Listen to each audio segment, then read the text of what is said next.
And oh, that was great, wasn't it? I just want everyone to take a look at the wreath for a moment, right? These 2 points of light that are radiating out. And it's from this light that the green is emerging and that the barrenness will fall away. I really struggled with the talk this week.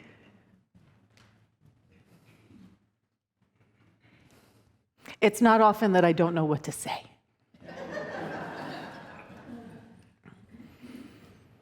And I really did struggle with this talk. So is everyone here okay? You're going to bear with me as we sort of fumble through this?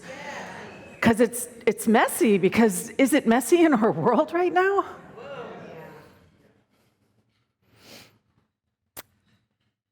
You know, Chris and I have this Christmas tree on we have a little balcony patio thing. We have the Christmas tree set up there, and I have this giant menorah. It's literally like this big, electric, that I had bought for something that we did at Unity SF as a program a long time ago. And in our place in Oakland, we lived in a craftsman cottage, and there's no windowsills in craftsmen's cottages, by the way. So we really didn't have a place. Traditionally, you place your menorah in the window. And we really didn't have a place to put it in the window. But here, we have a place to put it in that window. And so I said to Chris, let's get the big electric menorah out. And we put it up there. And for the first time in a long time, it made me so vulnerable.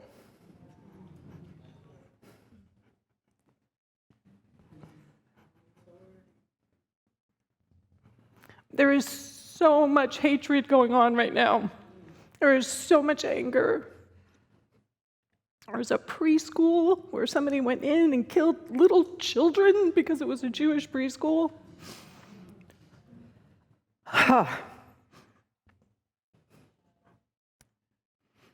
And I have enough work that I've done that I sat with what was coming up for me. I sat with the vulnerability, and I think that that's ultimately kind of the key to everything, right? It's to sit with the vulnerability, to actually be that kind of soft and mushy and where you can get poked and prodded and it could hurt. But that I did find some measure of peace as I sat with my uncomfortableness and got very clear about the fact that I was actually authentically in alignment with my menorah in the window next to my Christmas tree. And that's a world I want to live in, right? That's the world I want to live in.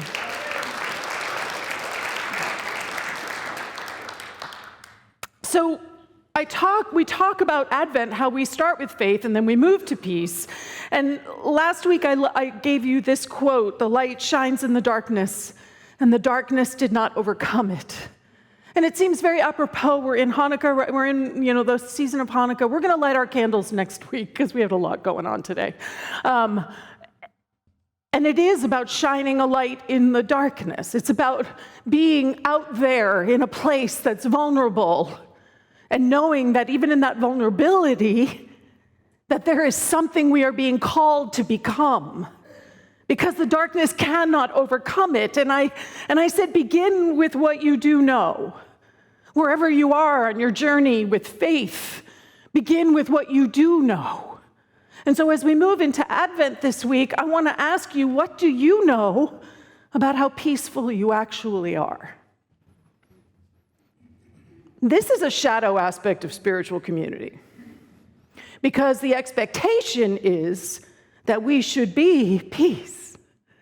That we should be the stillness. And do we give ourselves permission to not be that?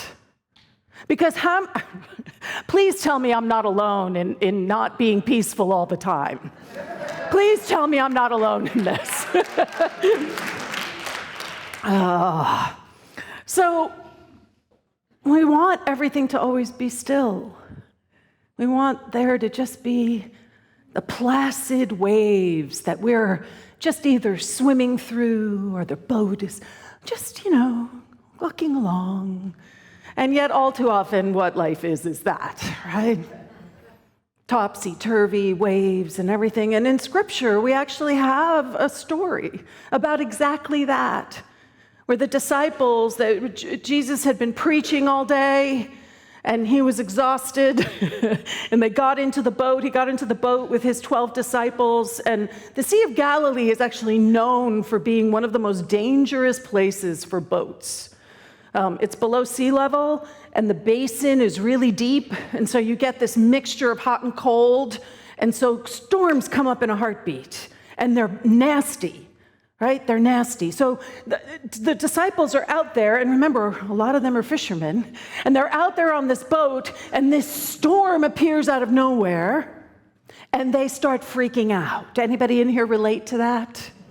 Even though they're fishermen, even though they know the water, even though this is a place where they have some sense of comfortability, of skill, the storm arises and they panic. And in their panic, they don't know, it unhinges us even more, yes, when we get panicked like that. Now, Jesus is just sleeping away in the boat. Just sleeping away. And they finally wake him up, and they're like, dude, wake up. Like, what are you doing? How could you possibly be sleeping through this? And as he wakes up, he says these lines. He says, he awoke and rebuked the wind and said to the sea, peace, be still. And then the wind ceased, and there was a dead calm. Now, I don't know about you, but I would love to be able to say, peace, be still. And everything just goes, zoom. Wouldn't that be awesome? We actually do have that capacity. We don't really use it all that much, though. We prefer to be the disciples who are freaking out in the boat. We get people who join us in the freaking out of it all, right? The boat's sinking, the boat's sinking. It's all going badly. It's all going to go south. We're going to go under. Can anybody relate to that? Yes. So metaphysically, how Unity holds that story is that we are all the disciples and we are also Jesus. And the Christ consciousness that we are often falls asleep. Not because it's asleep, but because we're asleep. And when we fall asleep, what takes over is all that reactivity, all of that panicking. And that panicking is about as far from peace as we could possibly begin to get. So I wanted to read, can you pass me my iPad, Momo? I wanted to read this, my iPad, not the tissues. I don't need the tissues, I just need my iPad. Thank you. I wanted to read this to you. A friend of mine sent this to me. And for me, this is the place where I'm really getting stuck right now, so that's why I'm bringing it to all of us. There are times when the entire world denies the truth you know within. There are times you must be a lion, times to be an eagle, but now you must be a rock. Now you must not flinch, not in any way, even acknowledge the existence of the mighty waves that come crashing down upon you, conspiring to grind you to sand, to sweep you away, to join them in the vast ocean. You must be the hard, unmoving rock that lies at the essence of your soul, the voice from beyond all this ephemeral reality, from beyond all time and space that says they are nothing. There is none else but the divine. It begins with you, and then it happens in your world. The outer crust, a facade, begins to crack. The essential reality is revealed. The storm dissipates as though it never were, and all things begin to say, I am not a thing. In truth, there is none else but the divine. It's powerful, yes? And it's very much in alignment with how unity sort of asks us, right? Peace, be still. Be that declarative. Be that definitive. Be that space that is solid as a rock. I don't know. It's kind of exhausting to me sometimes. Really. Trying to be the rock. Can we try to be the rock? We can't. It's like, it's this double thing. The invitation is to be what you truly are. Peace I leave with you. My peace I give to you. It is our birthright. It is who we are, that surety. And yet, the rock, for me, just feels like such a literal hard place. Such a hard place. Eckhart Tolle says, you find peace not by rearranging the circumstances of your life, but by realizing who you are at the deepest level. And I love this quote, because how many of us in here are trying to maneuver the circumstances of our life so that we can be at peace, so that we can have what we want? And what Eckhart Tolle is reminding us about is that the invitation is to realize the truth of who you are. And if we are realizing the truth of who we are and really living into it, what happens then? Because I don't know about you, but I look out at this world and I think, what else needs to be done? Something needs to shift. Something needs to be done differently. Something needs to be happening within each one of us that has never happened before. And that's what I mean. I'm struggling with this talk because I don't know what it is.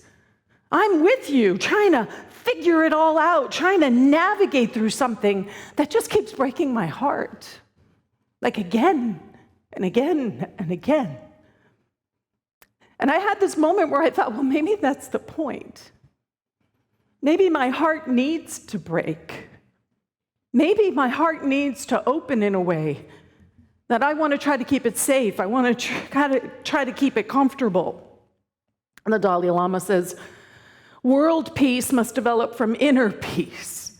Peace is not just mere absence of violence. Peace is, I think, the manifestation of human compassion.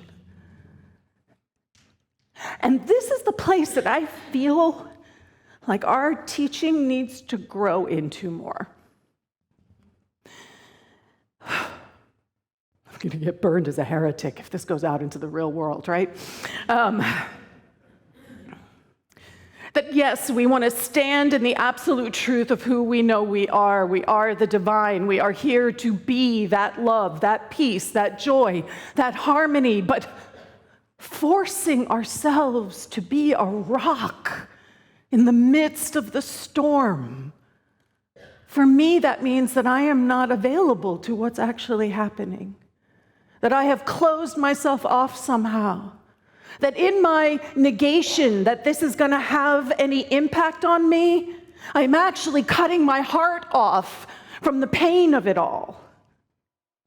And there's a space in there that I believe is where true transformation happens, where we actually can be open and available to the pain and the chaos and the loss and the grief and the hurt and the loneliness. And at the same time, know the truth of who I am, know the truth of who each person is. How hard is it to do that? So for me, peace is really about forgiveness. Forgiveness and compassion and humility. Jesus doesn't wake up and say, oh yeah, I'm the man. Let me take care of this for you. I got it.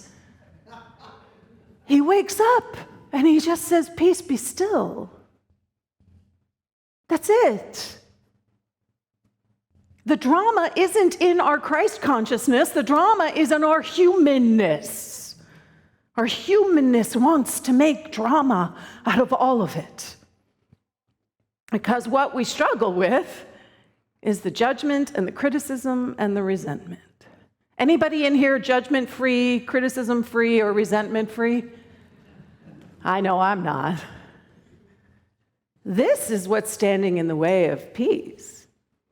This is what is preventing me from actually stepping into that next space that I honestly believe will transform the planet, not just me, but the planet.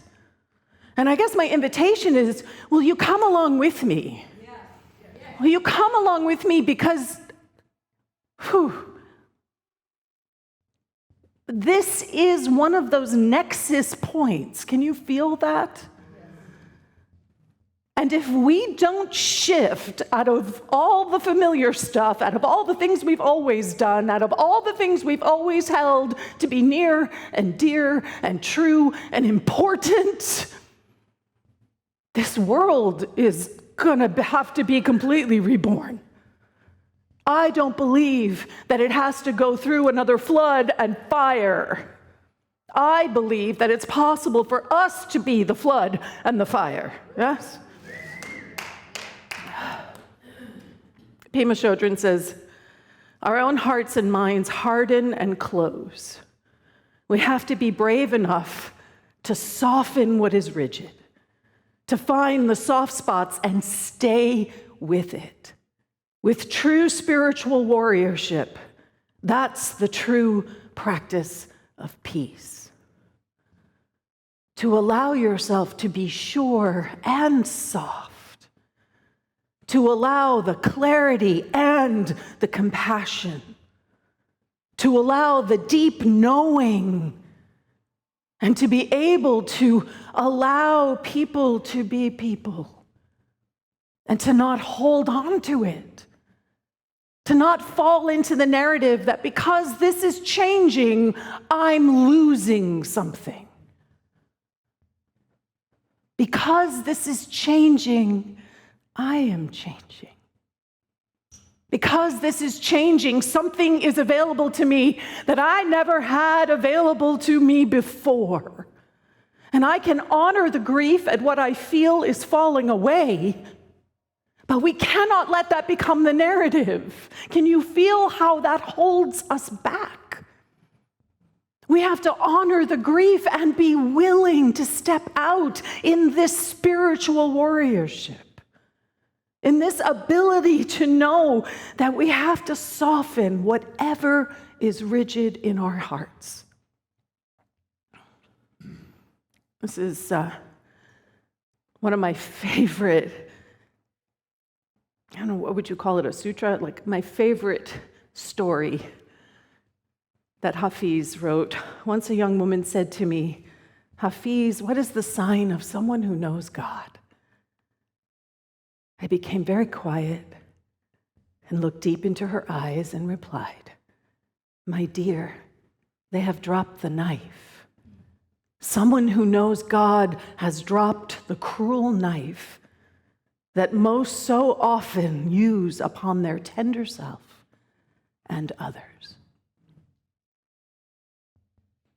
This, to me, is what true peace is. Can we drop the knife? Can we drop the knife that we're wielding against ourselves? Can we drop the knife that we're holding against somebody else's throat, even if they don't know it? Because that's what our resentments are. Us holding a knife to somebody else's throat and they don't know it. And we're so busy holding that knife, we are the only one who is being impacted by that resentment. Can you feel the truth of that? Forgiveness, compassion, and humility. This is how we can actually understand something new. I really feel that this is the only avenue, it's the only avenue I'm discovering. So if you've got another avenue, please come talk to me, right? But all I can see right now is that if I can let go of my own places of resentment, if I can let go of my own lack of compassion, my judgment, my criticisms, I am modeling something that will enable the world to be anchored in something else. And I know that this is not easy, but this, to me, is what we're called to step into. that place where we actually lay down the knife because there is nothing that is actually threatening us. What if you actually took that part of you that feels so unsafe and held them in the light of your faith, held them in the light of community, held them in the light of compassion? That is where true peace will arise. So let's take this into our time of meditation right now. Just the invitation is to just keep breathing through this, because there is no easy answer in any of this. But there is that which we are empowered to step into and to own, which is that place, that space within ourselves that feels hard. That place, that space within ourselves that thinks it has to be a rock. And what if instead of a rock, we are a flowing river? What if instead of something that feels as if it has to be only one thing, what if we allow ourselves to truly step into that place of infinite potential and possibility? What if we allowed ourselves the room to be soft, to be vulnerable? So the invitation is to see yourself putting down the knife.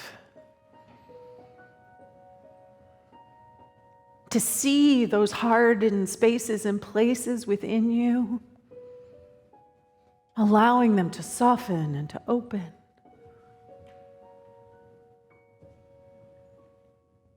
Letting go of that list of criticisms and judgments. Letting go of only they would. Letting go of, oh, they'd never meet my needs. Letting go of all of that narrative and just allowing yourself to be present with you. And bring that compassion to yourself. Bring that compassion to whoever you've been harboring those resentments against. Just invite you to bring them into your mind's eye. You know who they are. And just seeing everything softening, opening, becoming fluid and flexible. Allowing the peace that is our true nature. Peace I leave with you, peace I give to you, to make itself known right now as we rest together for a few minutes in the silence.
Peace I bring to you.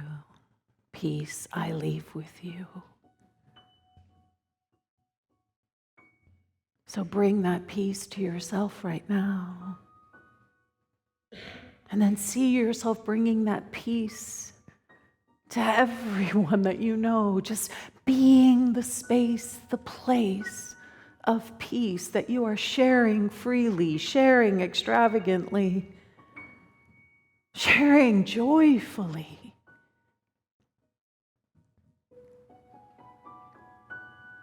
Allowing yourself to be that deep well of compassion so that the peace that you are